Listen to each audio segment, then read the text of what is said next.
Oh, going live. Hey, we're going live. Hey, everybody. It's me, Elaine Marolakos Edelson, live today. Happy Labor Day to those of us here in America. And today is September 3rd. Is it? Yeah. Always have to check. Because sometimes I am in the future calculating things in astrology. So anyway, here we are. Oh, let me put my glasses on so I can actually see what's going on here. All right, we're going to be talking about Pluto today, but first, a couple things.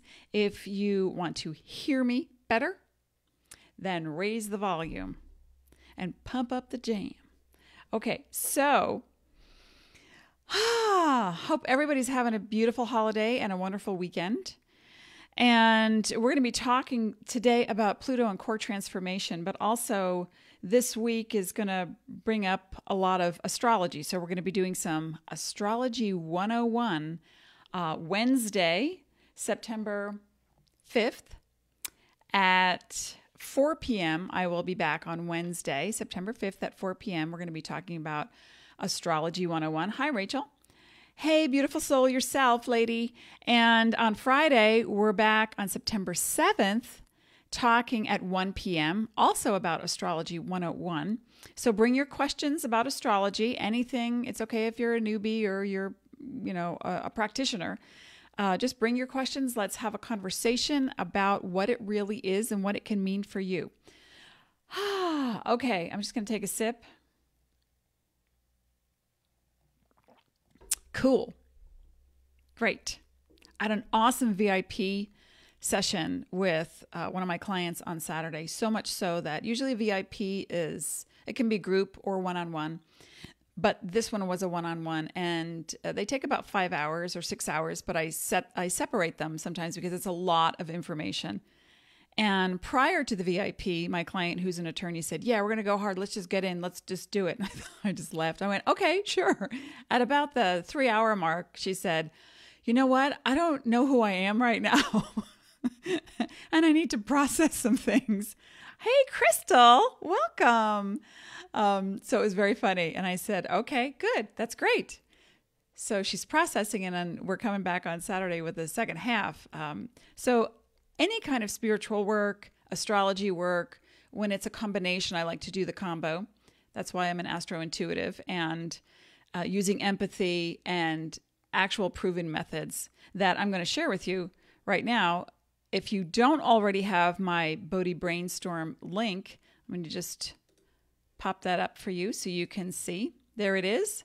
You can go to my website, astrologymojo.com/brainstorm, and it's an audio recording that helps you 10 minutes a day, 15 minutes a day. Please don't go over 20 minutes a day. Read the instructions. And it helps you to break down all the stuff that keeps you stuck. And hi, Sasha. So we don't want to be stuck anymore. And this is an easy way to do it. It's a hailstorm audio that I put together with theta waves, beta waves, alpha waves, delta waves. It's actually out of this world. Just pretend you're sipping a hot drink in a cabin by a fireplace and close your eyes and let the audio do the rest. Okay. And thanks, Dean, for posting that in the feed. So comments go in the feed, folks. If you send me a private message, I may not get it. Or if I do get it, it won't be right now. We are live right now. So any comments that are added after the live, I don't usually see. So I want to be able to help you get your mojo back. So if we've got time for questions later, I want to hear from you in the live comment box below. So Rachel says, I'm starting to see auras of trees and tree lines. What is that? That's called sensitivity. We're all intuitive people. Everybody is intuitive. You're born with it. It's part of your senses. You're given the 5 senses at birth. Well, there's actually a 6th. Wait, I don't have 6 fingers on one hand. There's a 6th sense, and that's your innate being. That's your sentient self. Being able to see nature vibrating, its frequency means you are tuning in. Now, what we talked about the other day was Saturn in Capricorn and how to set the structure, because Saturn is going to be going out of retrograde motion and into direct motion on September 6th, but we're already in it. So now through the 9th, the 10th of September, you're going to feel that push to go forward, right?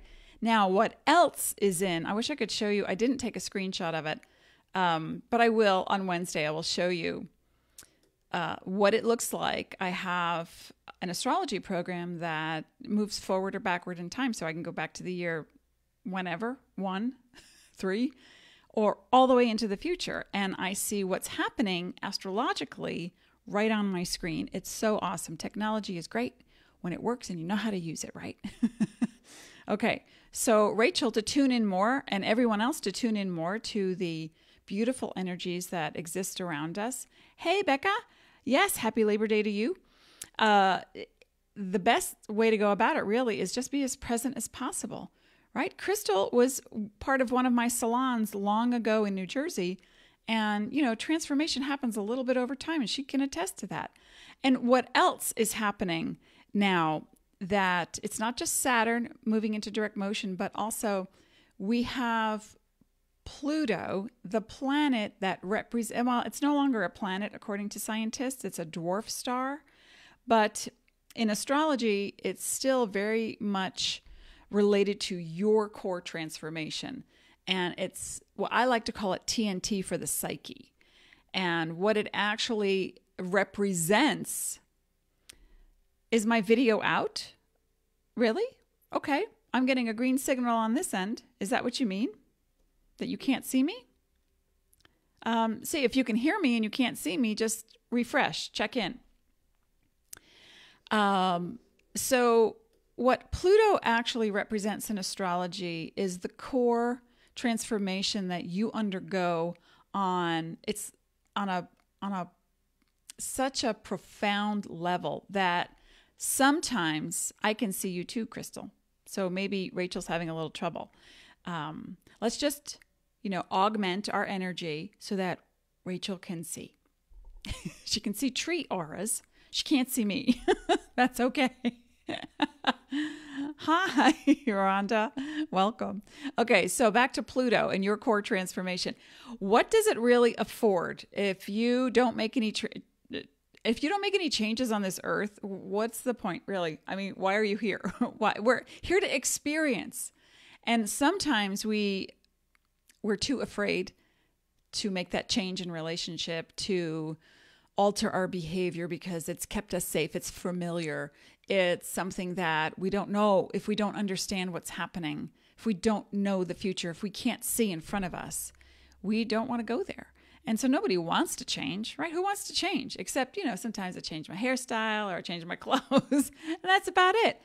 But when I started to delve deep into the transformation, what I discovered many years ago was that I was not really being me. I was living fear. That's what I was. I was living fear.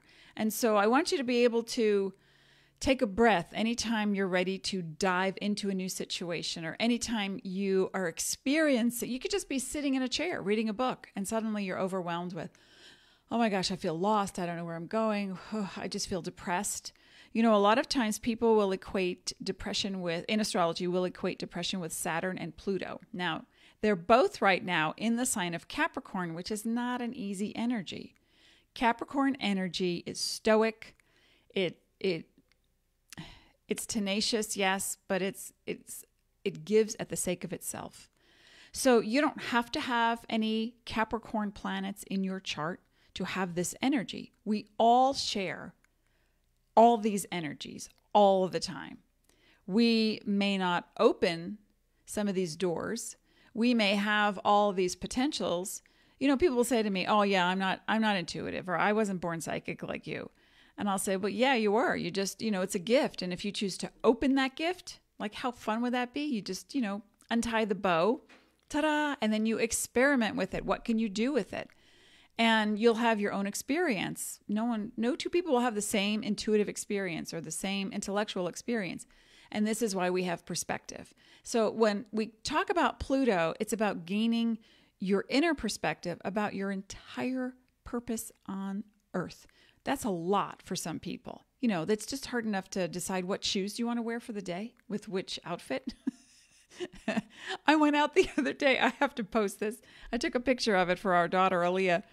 I was in a rush the other day and I went out and I have 2 sets of shoes that are the same. They're very comfortable, but they're different colors.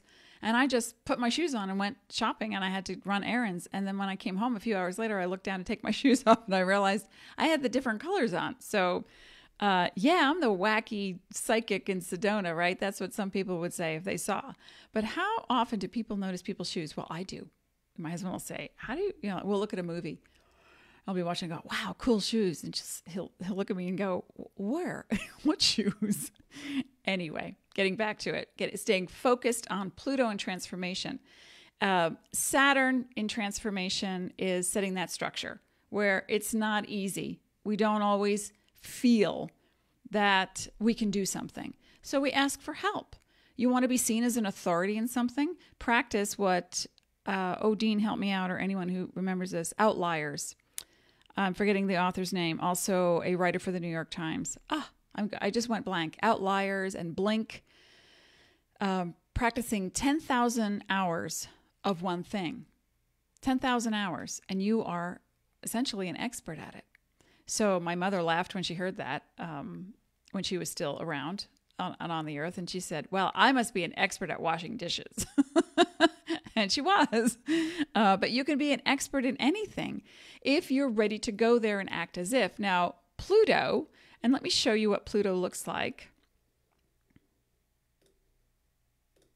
There it is.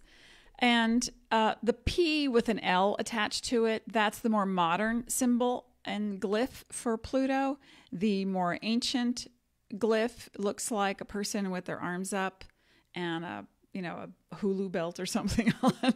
So this is Pluto. And again, not a planet any longer, dwarf star, but it's an energy that represents if you are willing to go to that place of fear and realize that you are most likely the one who created the fear, or it relates to inexperience. These are the 2 things that surface when fear arises. And what I want you to start saying instead of I'm afraid is fear is present. This is so powerful. Just that psychological shift alone changes how you approach the situation, okay? So it's not I'm afraid, and you're not denying your feelings by doing this. You're actually getting a better perspective on how to handle your feelings by acknowledging I'm not afraid, rather fear is present. And if fear is present in your mind, in your being, in your aura, oh, thank you, Dean, Malcolm Gladwell. So if fear is present in your existence, it helps to get centered by just breathing. That's the first step you want to do. A lot of times when people are afraid of something, they will shut down emotionally. And if they do this continually, and on top of that, if they're not eating well, if they're not exercising and, creating happy endorphins and dopamine rushes, if you're not doing these things, depression sets in. Now, chemically, depression is one thing. Spiritually and emotionally, depression is another thing. And you can go through a period of depression and not understand why. And before you reach for the medication for depression, get yourself checked out by a doctor chemically and to see, excuse me, what's going on. How's your thyroid? How's your adrenals? What are your levels for vitamin D? The melatonin in your body. There's so many little factors that play with sadness and depression. And then once you get the chemical stuff going, you ought to feel better. But if you still have that I don't know feeling, that I'm lost feeling, that I feel really sad and I don't know why, then we know that depression is compressed emotion. That's what it is. It's like taking all your emotions and squeezing them into one little ball and saying, I'm not ready to feel them. So when we have a Pluto transit like we're having now through September 20th, mark your calendars, it's what's called trining the sun. And a trine is a triangle. That was not that's a diamond, right? So how am I making a triangle? And I'm an artist. Okay, how am I making a triangle? Okay, a triangle is a grand trine. When there's one trine from one planet to another planet, it's called an aspect, and it's very auspicious and very favorable. The doors open more easily. And so right now, Pluto is trine in a favorable aspect by degree to the sun. Now, the sun is in the sign of Virgo right now. And for people who are Virgos or have a Virgo rising or a Virgo moon, they know how meticulous they need to be. They know that when chaos sets in, it shows in their closets, on their desks, and in their drawers. And so becoming more organized is not just a Virgo job, although they will set the standard for us and the bar is high. But when the sun is in the sign of Virgo, the sun is now transiting through the constellation Virgo. That means suddenly, of course, not everyone's going to be focused on the same thing at the same time, but what's going to happen is people are going to look around and say, what's that pile been sitting there for 3 months? I better get to it. And suddenly they do. Or they start organizing their thoughts and saying, I've been kind of spinning my wheels doing this, that, and the other thing. And it's been weeks and I really need to get focused now. And so there's going to be some level of organization that moves into the picture, right?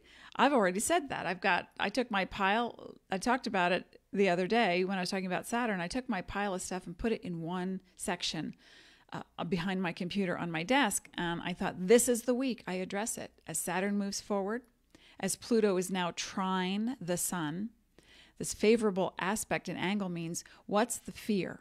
What's the fear behind not wanting to get to that pile? What's the emotion that's not going to be positive? I'll tell you that right now.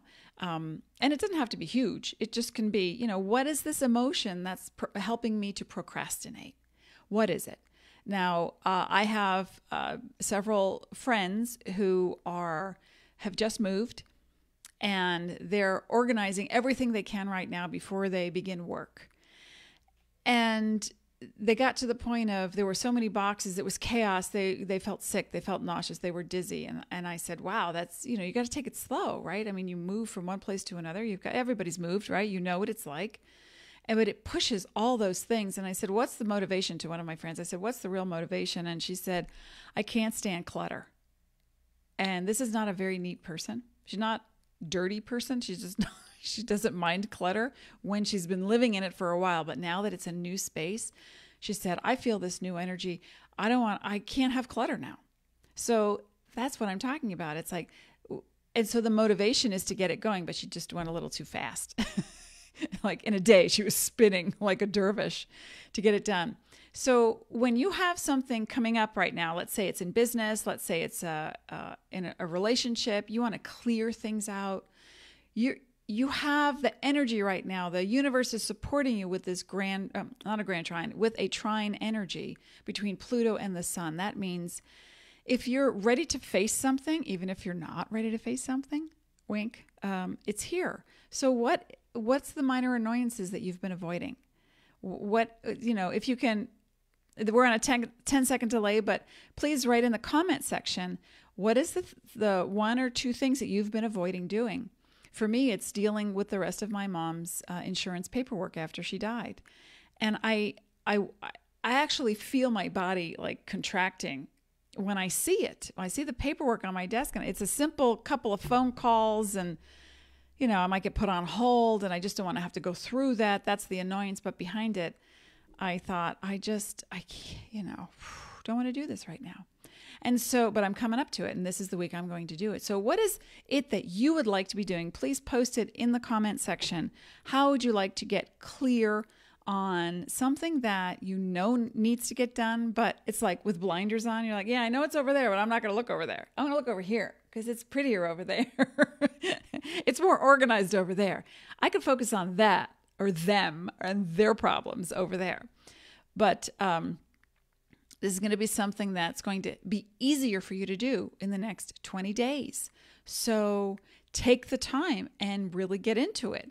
Now, I showed you what neurons look like the last time. I'm going to keep showing you so you understand these are neurons. And when you fire something, you give it electrical impulse information. I'm afraid, I'm sad, I don't want to do this, I'm procrastinating, and then you get stuck in the I'm not doing stage, or I'm not clearing or healing stage. And then you create more of those neurons. Where is it? That way. No, that way. You create more of those neurons. And then suddenly you're stuck in a pattern and you can't seem to get through it. So what we're going to focus on really is about breathing through the thing it's like, oh, you know the feeling when your body sinks. Oh, and Rachel says a job change. Okay. So to help yourself through anything, whether it be a job change or having that heart-to-heart with a friend or a family member or a lover, or whether it's I have to get to the clutter just to file the paperwork, or I need to organize my calendar so I can set up, different appointments, or have a learning curve in technology so that I can upgrade my website, whatever it is that you're doing.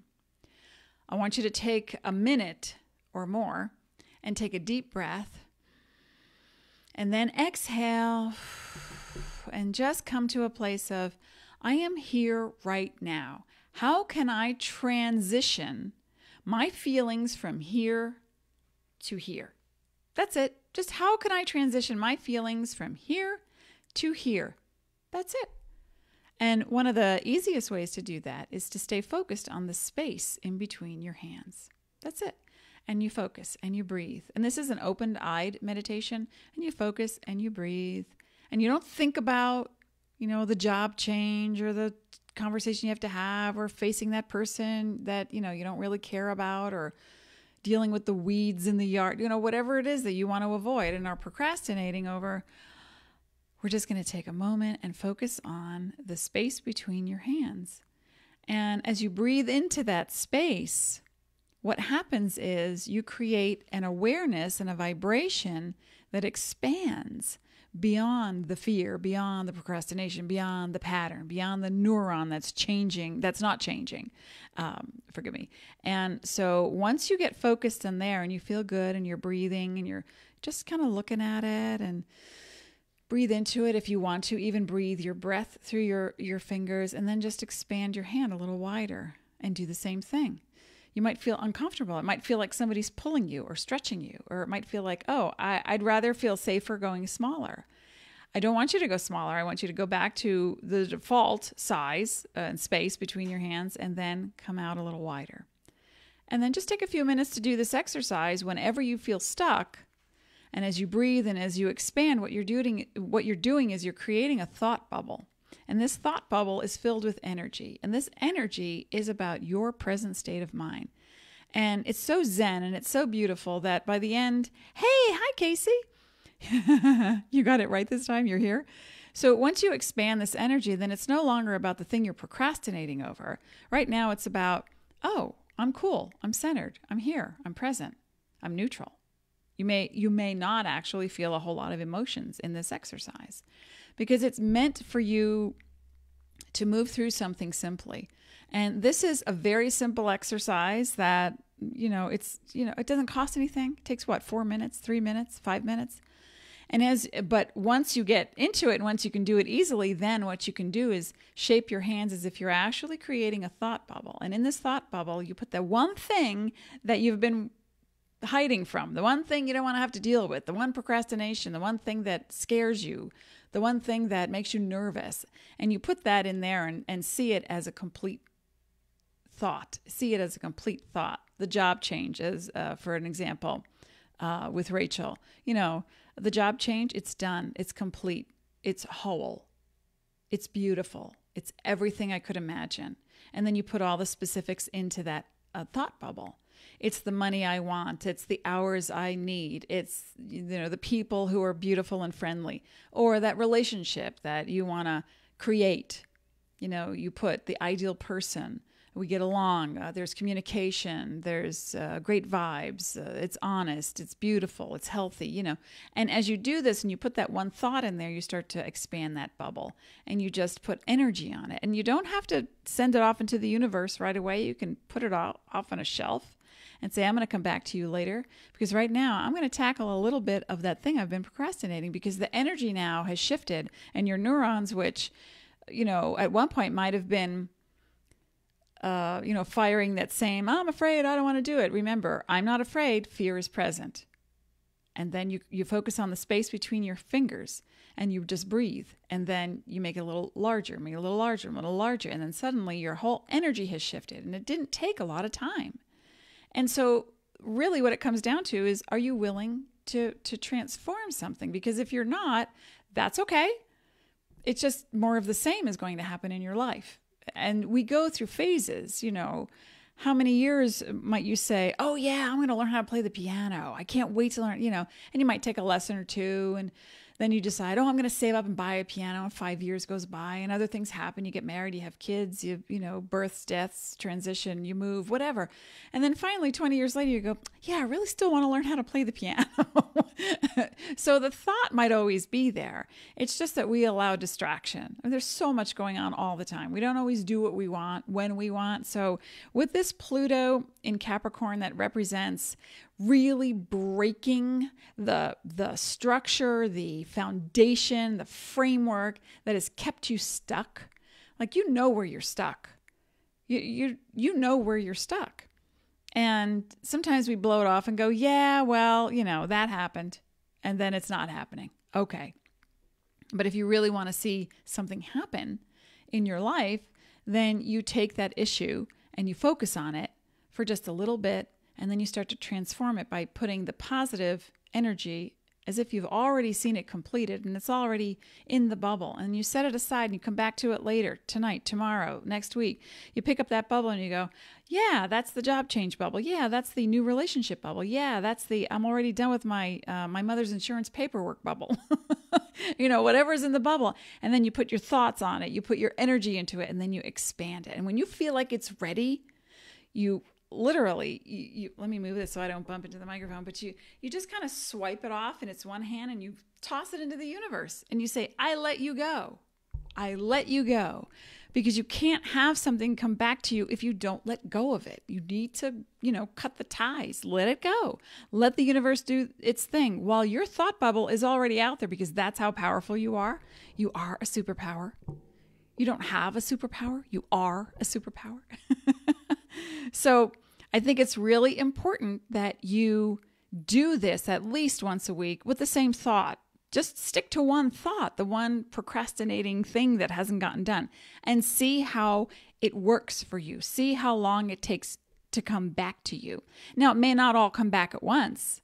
It may be, you get a phone call, or, you go to a bookstore and you see a book on the exact topic you were thinking. You're like, oh, wow, that's pretty cool. Where'd that come from? Random? No, it's not.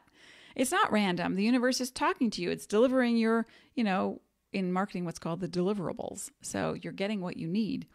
And you may not recognize it, though, as such. So I'm going to take a sip of water.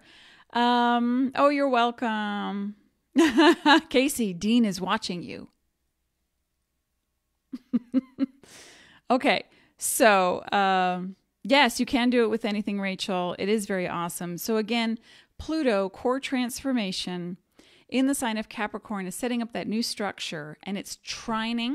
It's making a triangle in astrology. That's a really auspicious, easy, almost lazy. It's like, so easy, I'll do it tomorrow. I won't worry about it. It's coming my way anyway.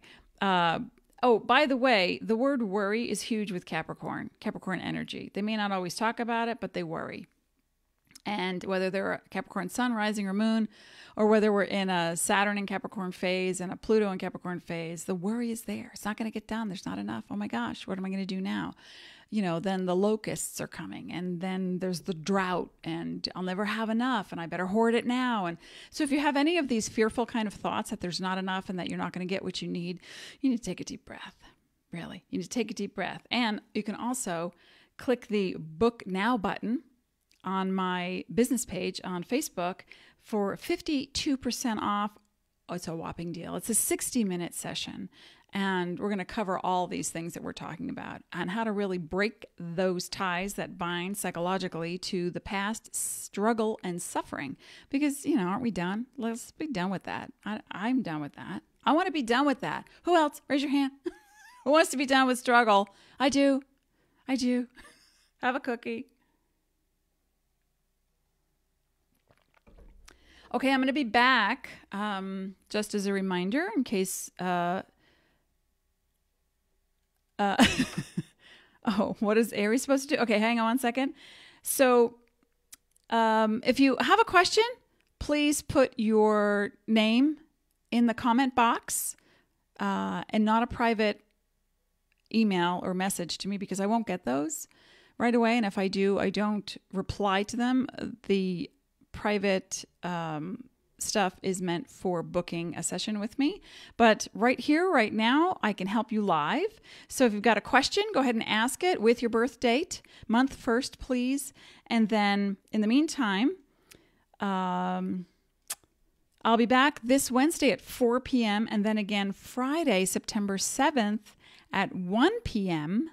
And I will be talking about Astrology 101, giving some basics. So if you have any questions about astrology, from beginner to you're already a professional and you just want to, chat about it, great. So let's talk about Astrology 101 so you get the basics down, so you understand that you are not a puppet and you're not being used by any planet or anything other than your own mind. Okay, so what about Aries? What are we supposed to do?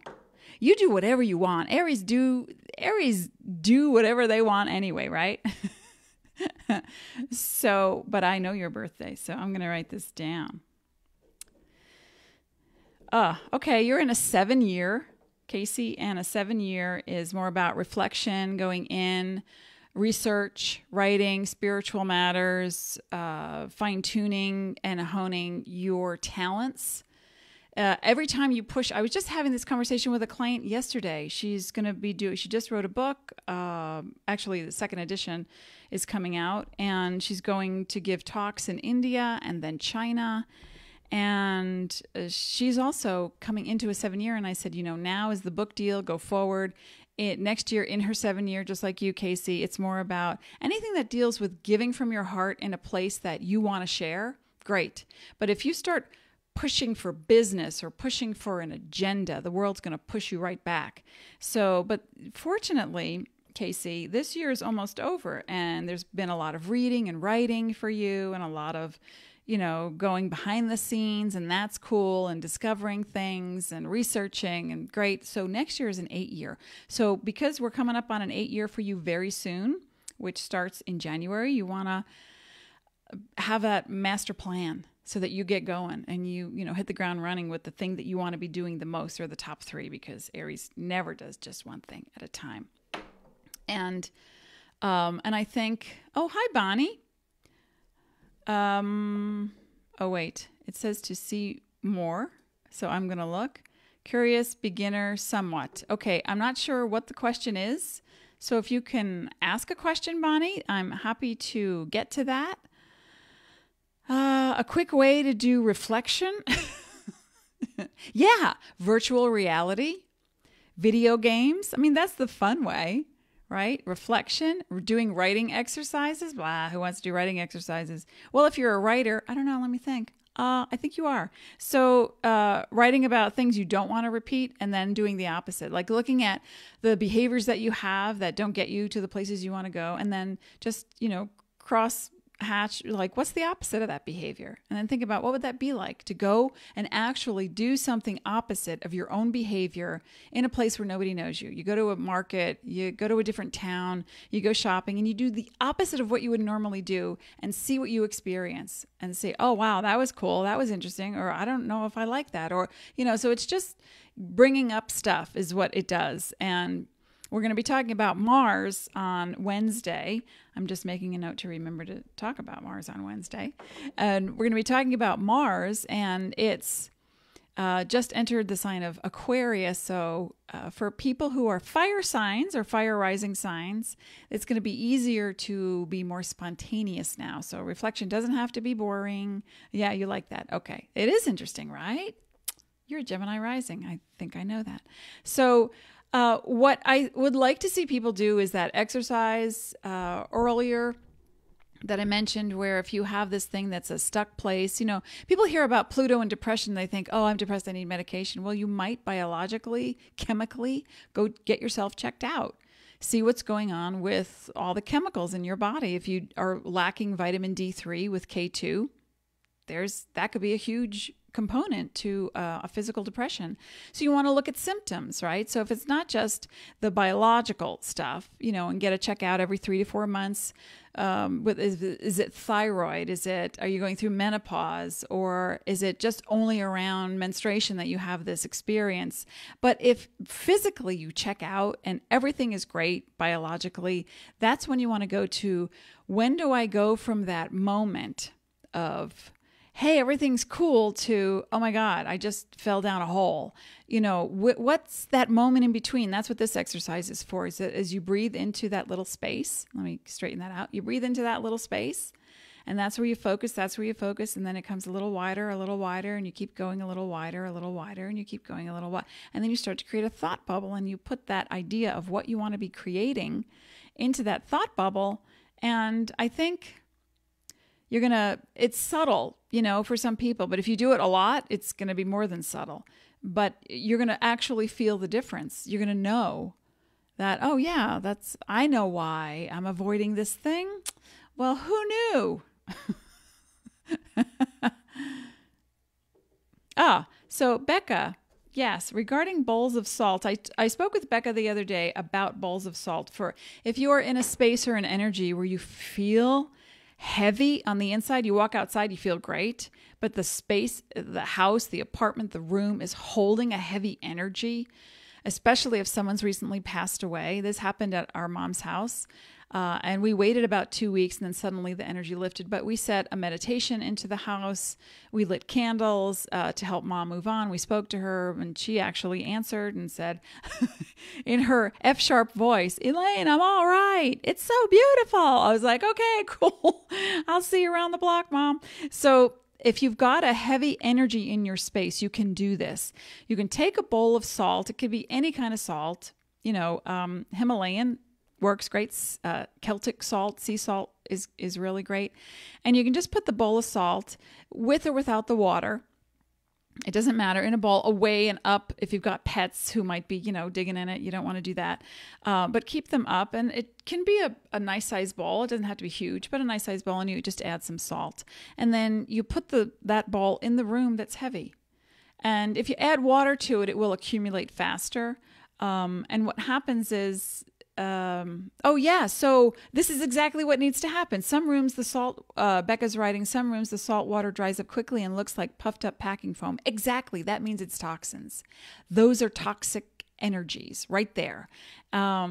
Others, it stays water longer. What's up with that? So that's what that is. So what you want to do is take that bowl that, like, where it crusts over the side and it's this big foamy thing and it gets really crusty and hard. You take that outside into the rocks, because I know she lives in Sedona, and you wouldn't want to put it near your plants or anything, but take it somewhere in the corner of the backyard where it's not going to affect anything, and get a hose and rinse that out. Rinse it out. Take the salt, take new salt, put it back in the bowl, add a little bit more water, and put it back in the room. And so the rooms that have the more toxins of energies, other frequencies, mold, actual toxins, but also energetic toxins, it will absorb. The salt will absorb. It's always been a cure-all in just about, what I've researched is just about every culture. People will use salt and spread it in a circle and make their diagrams, or just put it in a bowl with some water. But the more you do that, it's also used in Feng Shui, which is not a spiritual practice, by the way. It's an energetic practice to literally get ahead. Get ahead in life. So, or to one up your opponent. So what you want to do with the salt is to really move the energy around. So once it starts to crust up, you clean out the bowl, put fresh water, fresh salt in, and go again, go another round. So I see Rachel, 11776. Capricorn, I've changed so much. I feel no need for material or social or bullying anymore, kind of, because in a good way. Am I okay? Don't you know you're okay? I'm okay, you're old. I think that's a book title that I'm going to write. I'm okay, you're old. No, that's not true. Rachel, you're not old. Okay, so January 17. You're in a 1 year. Oh, wait. Oh, sorry, you're in a 2 year. And a 2 year is about, literally, it's an 11. It's the numeral Roman numeral 11, and it's about bridging the gap between me and them, here and there, up and down, back and forth, the extremes. So let's see. What is there a question? Yes. So you are very empathic and you want to use that energy to benefit you, but also to set up healthy boundaries. So that's really important, to set up healthy boundaries, Rachel. And hi, Star. Hi, Jesse. Glad you could make it. And Darlene. Hi, Suzanne. Suzanne, you also have the name of a famous astrologer, Suzanne Miller. Becca, you're welcome. So getting back to you, Rachel, with the job change thing, you can actually use your energy now that you've got Pluto in Capricorn. And Saturn in Capricorn. This is helping you to set that healthier structure for the future with boundaries, and to really know what you want in that job change, to really envision and put it in that thought bubble and shape it. And when you're ready, let it go out into the universe. So that's going to be helping you as well with this trine, this Pluto trine the sun, both in an earth sign. So the sun is in Virgo right now, which is an earth sign, and Capricorn is an earth sign. And Capricorn is a cardinal sign, so it's very hardworking, and it sometimes doesn't know how to stop and develop its intuitive sense, because it's very intuitive. The glyph, and I don't have it. Do I have it? Oh, wait, here's Capricorn. Yeah, I do. There we go. So that's the glyph of a Capricorn energy, and it literally represents the goat head, ram, not a ram, a goat's head, and the tail of a dolphin. And so that it means the mountain goat climbing slowly, steadily, all the way to the top to reach the apex, with the tail of a dolphin swimming in the mysteries of life in the cosmic ocean. So develop your intuition. I recommend that everybody develop their intuition just by doing this exercise alone. Focus on the space, expand it, focus on the space, expand it, and suddenly, your thoughts are more focused in the here and now, and that's the only place anything changes, ever. Okay. And then you create that thought bubble of the thing that you've been procrastinating with. You put it in the middle of that bubble. That job change, that relationship issue, that making more money, the career thing, the health, the body, whatever. And you just act as if it's already put all the elements in that you want to see happen, all the elements that you would like to see come to fruition, and put it in that thought bubble. You can also, folks, book a private session with me. Click on the Book Now button. I'm sorry. Yeah, the Book Now button, the blue button that's on my Facebook page. And it's 52% off now for an entire hour. And then we do a 30-day follow-up with that as well. And I will be back on Wednesday at 4 p.m. And then again on Friday, September 7th can you believe it's September already? At 1 p.m. on Friday. And I will be talking about Astrology 101. So bring your questions, anything you want to know about astrology. Let's talk about it then. And you're welcome. And thanks everybody for sticking around and for showing up and joining me on this beautiful day here in Sedona. Happy Labor Day. May your labors be less. Nobody wants to labor anymore over anything. So we don't need to struggle. Do your exercises, be you, be present, be sparkly, and I will see you on Wednesday.